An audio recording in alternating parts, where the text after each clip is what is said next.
नमस्ते और welcome to AI बुकवर्स, जहां एआई बुक्स ही नहीं पढ़ता बल्कि उनके बारे में बातचीत भी करता है। आज हम विश्व इतिहास की किताब के दूसरे अध्याय यानी थीम 2 पर थोड़ी गहराई से बात कर रहे हैं।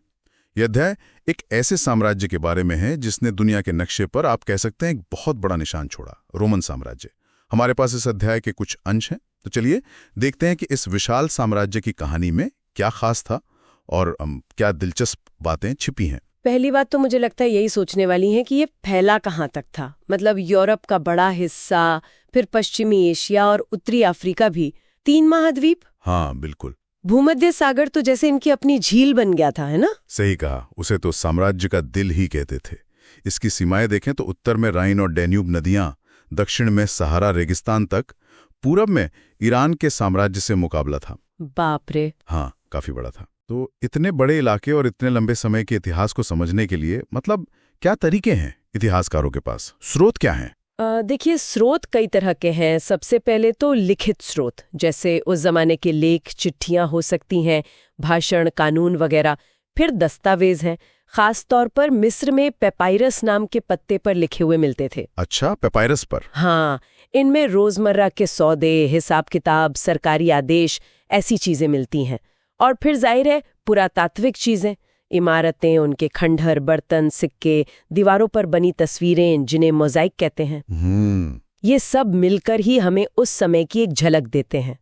व्हाट्स फैसिनेटिंग हियर इज कि ये स्रोत हमें अलग अलग नजरिए दिखाते हैं। सही है, तो ये सब मिलाकर एक पजल जोड़ने जैसा हो गया। अच्छा, इन स्रोतों से राजनीतिक तस्वीर क्या उभरती है? मैंने सुना है पहले ये गणतंत्र था, फिर साम्राज्य बना। इसमें क्या सच्चाई है? हाँ, ये बिल्कुल सही है। शुरुआत में रोम एक रिपब्लिक यानी गणराज्य था। सैद्धांतिक रूप से सत्ता सेनेट के पास थी, जो असल में अमीर और कुलीन परिवारों की एक सभा जैसी थी।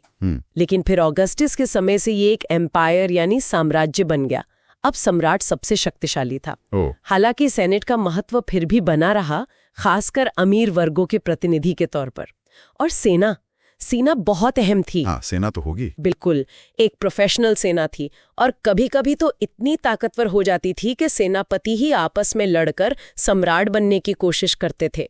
गृह युद्ध भी हुए। अरे वाह, मतलब सत्ता के लिए काफी खींचतान चलती रहती थी। और सम्राट ट्रेजन का वो सपना भारत तक पहुंचने का? हाँ, वो एक महत्वाकांक्षी सम्राट था। उसने पूरब में काफी विस्तार किया था। भारत तक पहुंचने की बात शायद एक इच्छा रही हो। अच्छा, और आम लोगों का जीवन कैसा था? मतलब समाज कितना रंग बिरंगा था इतने बड़े साम्राज्य में? बहुत ज्यादा विविधता थी।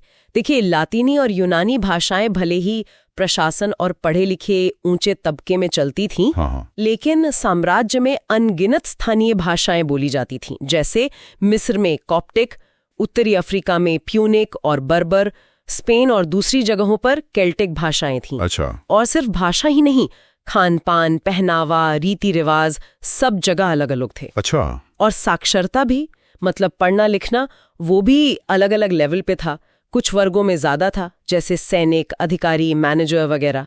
लेकिन पॉम्पे शहर की दीवारों पर जो आम विज्ञापन और भित्ति चित्र मिले हैं, हाँ, वो मैंने भी पढ़ा था, दीवारों पे विज्ञापन। हाँ, उससे अंदाजा लगता है कि शायद आम लोग भी थोड़ा बहुत पढ़ लिख लेते थे, जैसे आज के जमाने के पोस्टर या notice board. If we connect this to the bigger picture, इतनी विविधता को एक साथ साधना वाकई एक बड़ी चुनौती रही होगी। सही बात है। अच्छा, अर्थव्यवस्था कैसे चलती थी फिर इतने बड़े साम्राज्य की? क्या गुलामी का बहुत बड़ा रोल था? देखिए, गुलामी एक अहम हिस्सा जरूर थी, खासकर इटली में जमीन पर खेती बाड़ी के लिए बड़े पैमाने पर गुलामों का इस्तेमाल होता था। कुछ लेखकों जैसे कुलुमेला और प्लिनी ने तो ये भी बताया है कि गुलामों से कैसे सख्ती से काम लिया जाता था, कभी कभी समूहों में, जिन पर कड़ी निगरानी रखी जाती थी। कुछ फैक्ट्रियों में तो हालात बहुत ही खराब थे। लेकिन ये सोचना भी गलत होगा कि सारा काम सिर्फ गुलाम ही करते थे, ऐसा नहीं था। अच्छा। हाँ, बहुत सारे आजाद किसान और मजदूर भी थे, और कुछ लोग कर्ज चुकाने के लिए बंधुआ मजदूरी भी करते थे। तो अर्थव्यवस्था काफी मिली जुली थी, सिर्फ गुलामी पर आधारित नहीं थी। समझ गया। और धर्म, सुना है रोम के लोग पहले बहुत सारे देवी देवताओं को पूजते थे। हाँ बिल्कुल, शुरू में बहुदेववाद यानी पॉलीथेइज्म का चलन था। जुपिटर, जूनो, मिनर्वा जैसे कई रोमन देवी देवता थे और साम्राज्य के अलग अलग हिस्सों में स्थानीय देवताओं की भी पूजा होती थी। तो फिर ये ईसाई धर्म कैसे प्रमुख हो गया? ये धीरे धीरे हुआ, खासकर चौथी सदी में जब सम्राट कॉन्स्टेंटाइन ने ईसाई धर्म को अपना लिया और उसे बढ़ावा दिया, तब हालात तेजी से बदलने लगे। अच्छा, सम्राट के अपनाने से? हाँ, उससे बहुत फर्क पड़ा। आगे चलकर ईसाई धर्म ही राजधर्म बन गया और 5वीं सदी आते आते साम्राज्य का एक बड़ा हिस्सा ईसाई हो चुका था। अच्छा। This raises an important question कि इस बदलाव का आगे चलकर यूरोप पर कितना गहरा असर पड़ा। हाँ, वो तो है ही। लेकिन इतना बड़ा साम्राज्य, इतनी विविधता, इतनी ताकत, ये हमेशा तो कायम नहीं रहा। आखिर इसका अंत कैसे हुआ, क्या हुआ बाद में? हाँ, अंत तो हुआ, कोई एक अकेली वजह नहीं थी।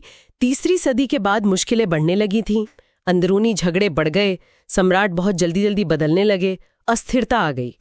साथ ही सरहदों पर बाहरी कबीलों के हमले तेज हो गए, जिन्हें रोमन लोग बर्बर कहते थे, जैसे गॉथ्स, वेंडल वगैरह। ओह, साम्राज्य को संभालना मुश्किल हो गया, तो इसे पूर्वी और पश्चिमी हिस्सों में बांट दिया गया ताकि प्रशासन बेहतर हो सके।